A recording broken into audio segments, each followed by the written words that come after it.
So good morning, everyone. Today's a work session. Subject is Fruitland Primary Educational Specifications.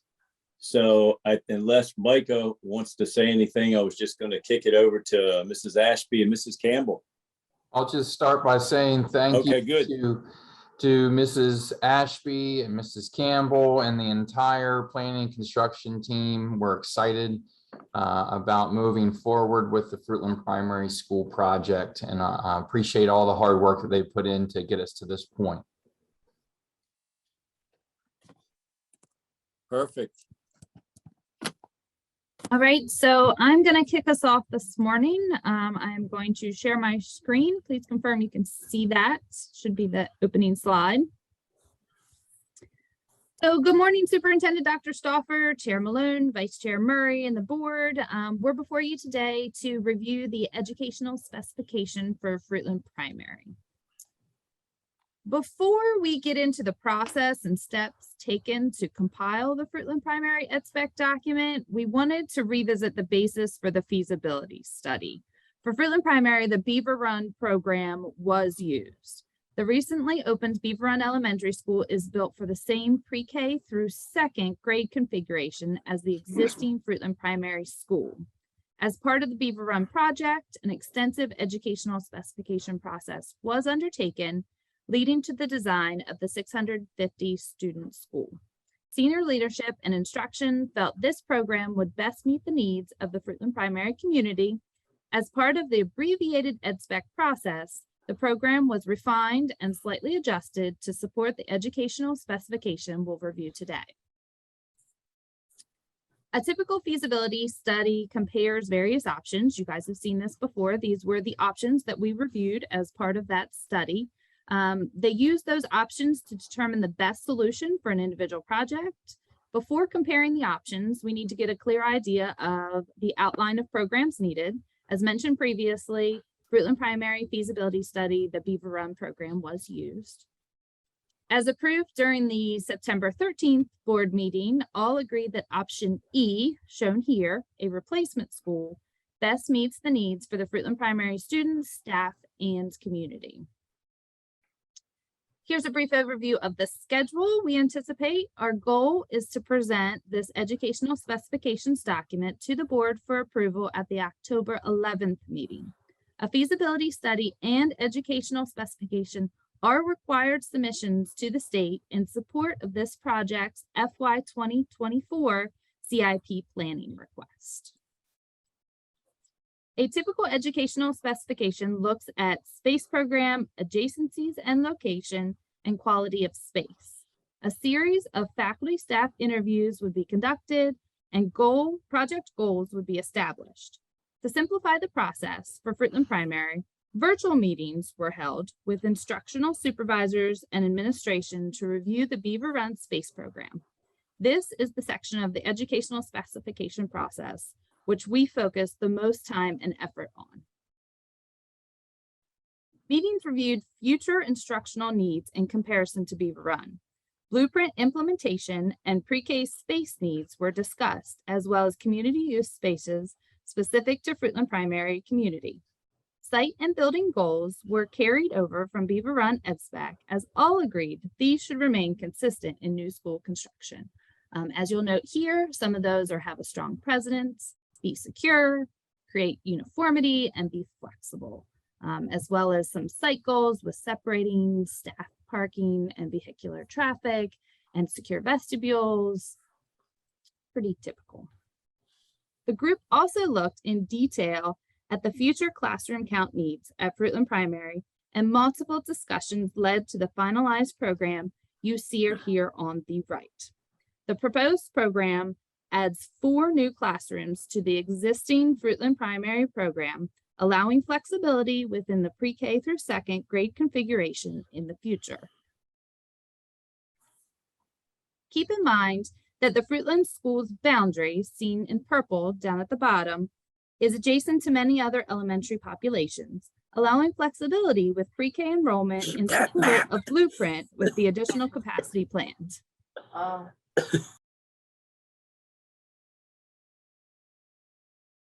A detailed breakdown of the proposed space program can be seen here along with year 7 projected enrollment number, which is utilized to support this program.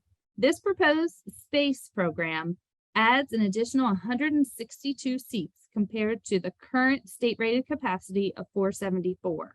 When compared to the 7-year or 2027 projected enrollments, it adds 124 seats. And with that, I'm going to pass it over to Liesl, and she's going to go over the adjacencies and locations. Good morning, everyone. Here's where we kind of get into what I say are less of the numbers part and more of the quality and adjacencies, things that start to shape the design of a building.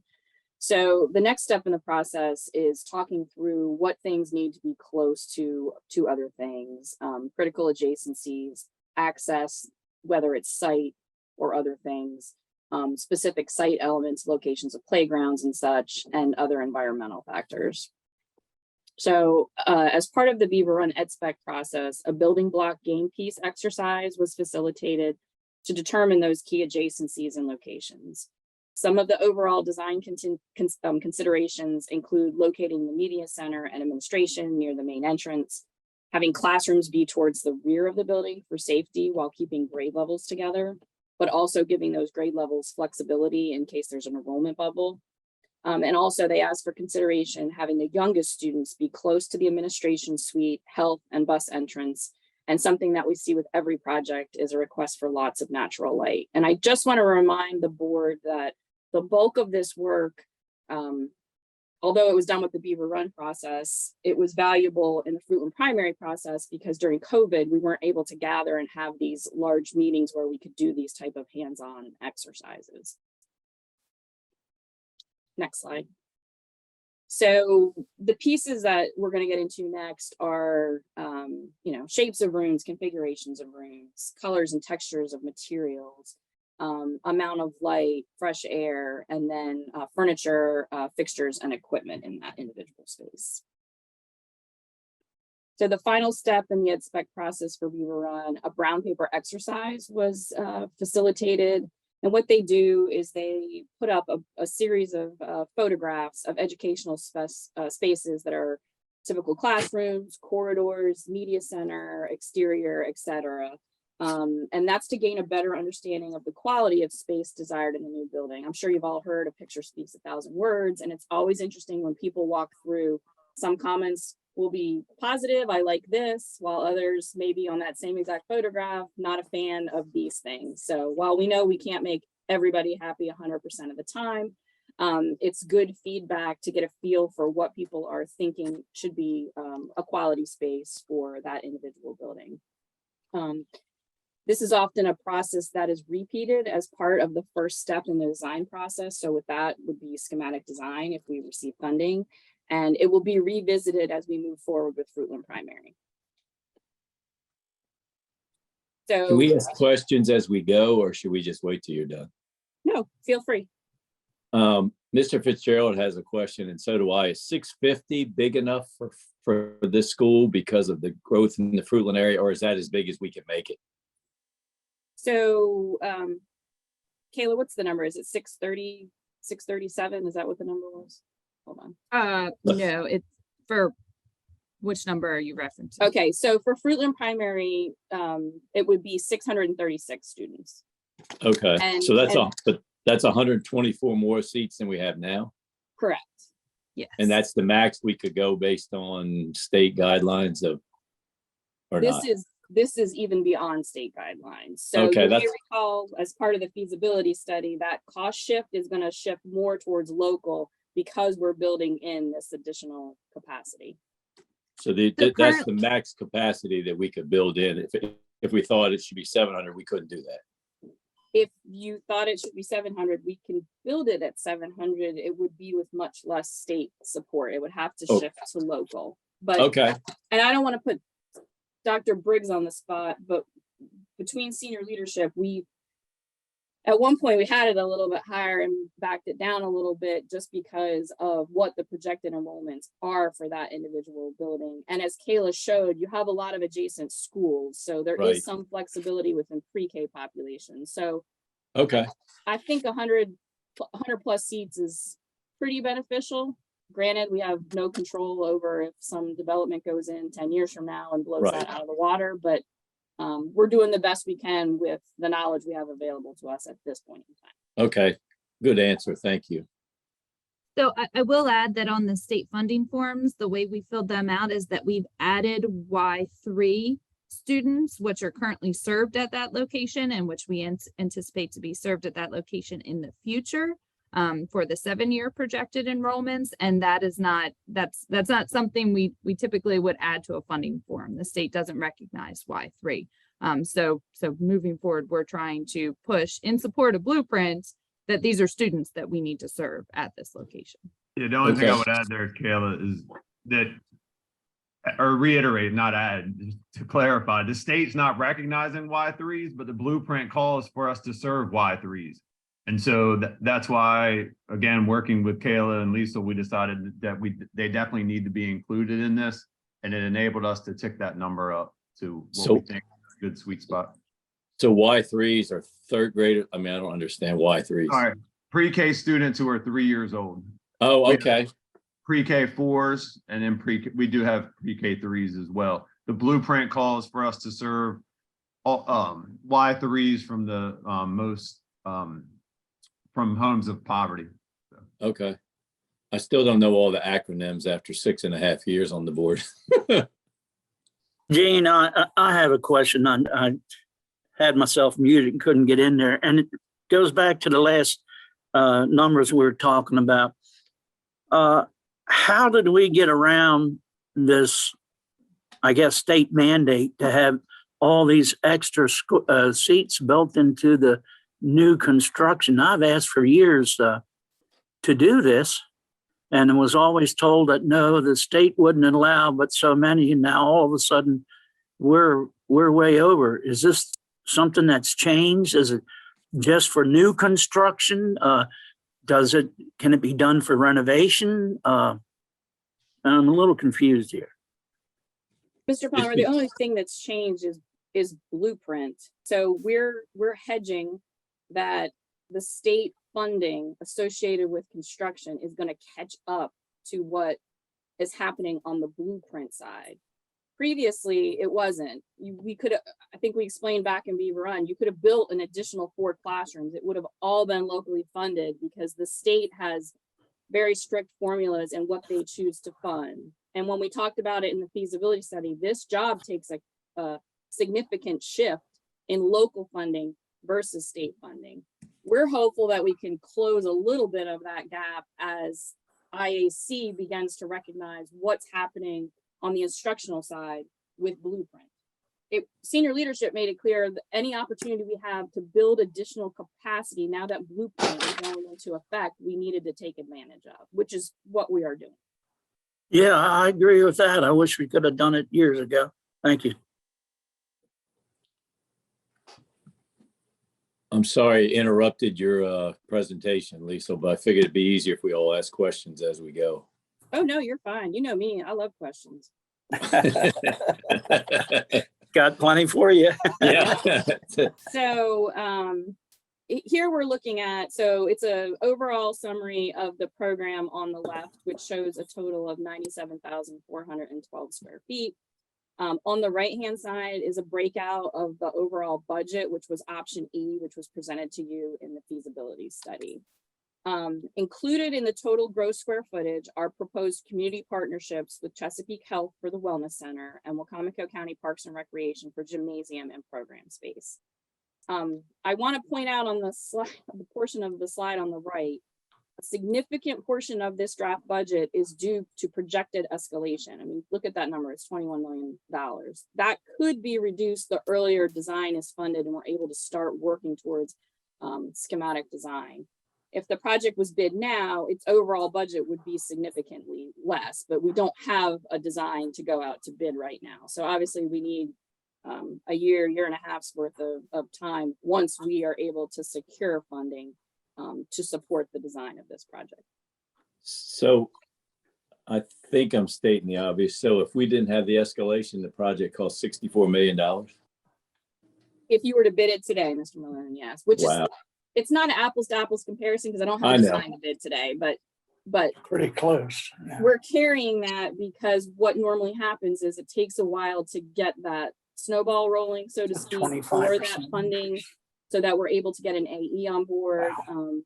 Kayla does a great job of taking, okay, if we anticipate funding to arrive on this date, we're going to back it up 4 to 5 months to get the AE team on board so we can hit the ground running as soon as funding is available.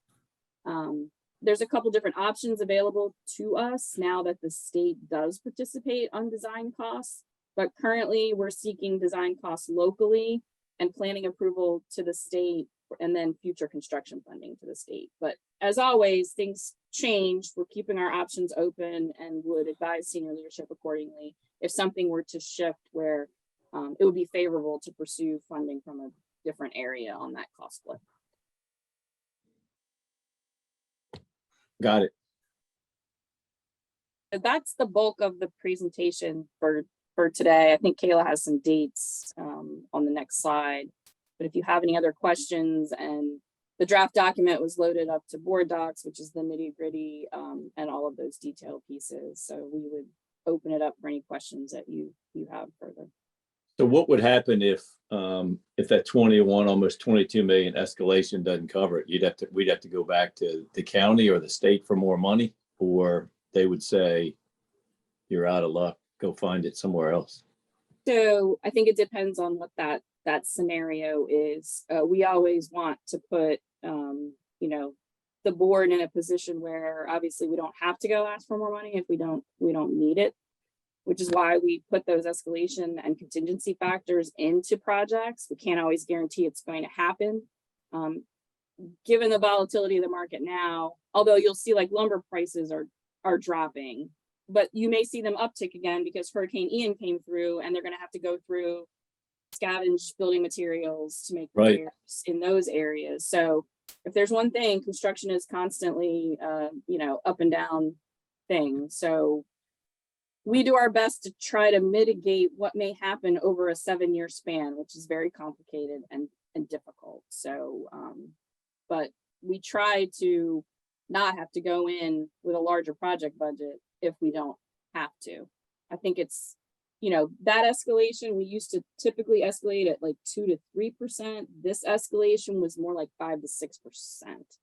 We didn't take it. I mean, I think we experienced almost a 10% escalation on the Mardella bid, which actually isn't too bad because other areas are experiencing anywhere from 12 to 15%. We didn't obviously want to go throw a 10%. I mean, that number just would have continued to grow and make the project look that much less palatable. So that's kind of where we are at this point in time. Lisa or Kayla, neither one of you can answer this question. Since this building is going to be under the same kind of design as Beaver Run, will the outside material of a combination of brick and mortar and other materials be the same as well as the materials on the inside? So Mr. Brown, I'm glad you asked that question because I want to reiterate, this is not going to be a Beaver Run design. The program foundationally is the same, but this ed spec will go out to an AE team for them to propose potential designs for Fruitland Primary. I've said this before, you could throw a program in front of 10 different architects and they're all going to come up with a different design solution. So it could be something similar to Beaver Run, but it's not going to, we're not utilizing Beaver Run as a prototype in this situation. I don't really believe in that once you've gone more than like 5 years from an initiation of a design, from a code standpoint, all those pieces. So it will be a fresh look, and typically we try to design the building so that they kind of fit into their surroundings. The Beaver Run design with the stone versus the brick speaks to the surrounding parks and former horse farm. we'll probably have something that's gonna wanna blend into that more residential area within the Fruitland primary area. Thank you. I have a question. If somebody comes up to me and says, John, why is the cost of this school, which is going to be similar to Beaver Run, running about 25% over? I can just say escalation, or more rooms. Or what about inflation? What's the difference between the inflation and the escalation? So the inflation in our world is what's hitting us right now on material costs. Escalation is what we're projecting is going to happen potentially in the next few years. So we're trying to be upfront and taking a base number of what bids are today, which are already inflated from what bids were a year and a half ago. And then we're escalating on top of that. So naturally that number is going to get bigger. In our world, and the schedule that Kayla presented earlier, we're trying to not have to hold that. I think it's almost 3 to 4 years of escalation in that $21 million number. The less time the earlier we can get funding to reduce that amount of time we're covering escalation, the better chance we have of reducing the overall budget. It's too volatile right now to do anything else. I think in the best interest of the board to say, oh yeah, well, maybe we can save 15 million out of that. We don't know. We need to get a schematic, and then we need to have a cost estimate done to a schematic, reevaluate at that time. It's like everything, until we start to get more funding, access to more funding, and we get more detail, we're able to fine tune the budget more. Okay, So I good would say answer. it's Thank you. both. Yep. Yeah. Thank you. And that's the same situation with Mardella, right? Isn't it 76 million? And that's not a complete rebuild, and that's more than Beaver Run. I think Mardella's total, and again, this presentation is giving you total project costs, everything.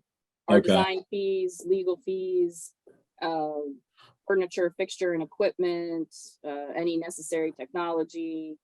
The Mardella total budget is somewhere upwards of, I think, 82 million at this point in time, and that's after taking alternates on top of the base bid, which that job bid at a challenging market condition time. Yep. And it is a complicated renovation. So the good news is that the budget you're looking at, even though it's higher, you're saving on phasing costs, because we're not having to set up modulars, we're not having to utilize swing space. It's a clean new build and move in. So the existing building is functioning as that swing space.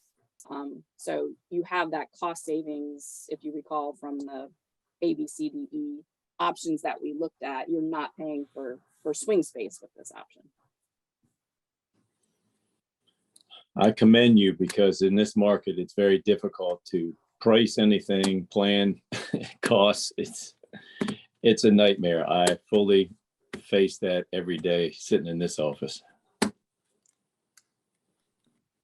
Thank you. Any other questions? So the next step is next Tuesday's board meeting. This will be on the agenda to approve. And then after that, it goes to the CIP to the county. Our CIP will actually be submitted today, but this ed spec will follow after board approval in October. Okay. Well, Jean, I'll just clarify that the CIP for the county was due in September. It's already been submitted. Okay. This document, along with the feasibility study, is what the state requires, and that's what's getting submitted today. Okay. So Jean, I'd like to thank Lisa and her staff for all that they do and how plainly they explain it to us. I agree with you, Ann. That, I looked on board docs yesterday and started looking through this, and that's all good, but then you condense it in this presentation and give us the highlights that we need. So we much appreciate that. Yes, very definitely. Thank you, and I'll give Kayla the credit. She's been bird dogging this for almost 2 years now, so we're glad to be here and moving forward. So If we don't have any more questions or comments, that's all for the work session, and then we're all okay that this goes on Tuesday's agenda. I think it's already on there, so assuming that. Dr. Stauffer, do you have any closing comments? No, I just would again thank Lisa, Kayla, and the entire team, doing a great job. It's a lot of work to go through all of the different needs that we have in our county as it relates to planning and construction. They do a good job of keeping it all straight for us. So much appreciated. Yep, absolutely agree. Okay, if there's nothing else, then that concludes our work session, and we'll see everybody, I guess, in person live next Tuesday. Thank you.